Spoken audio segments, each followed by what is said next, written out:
Hai guys, malam ni saya nak tunjukkan kepada semua macam mana kita nak cara untuk menambah tab developer di Excel.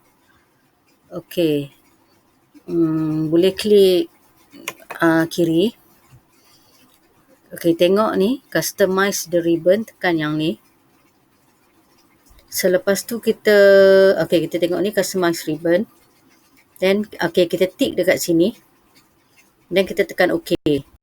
Okey, jadi kat sini dah ada tab developer. Ada lagi satu cara yang lain. Kita pergi dekat file. Kita tekan option. Okey, kita tengok kat sini customize ribbon. Lepas tu kita tengok kat bawah. Okey, kita tekan customize ribbon. Okey, tengok dia dah tick kan? Okey. Just tekan OK.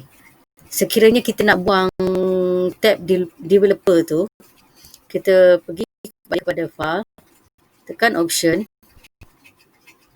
OK, tekan customize ribbon. And then kita untick kotak developer tu. Just tekan OK. OK, tengok ni dah hilang kat sini. OK, sekian saja perkongsian saya. Terima kasih.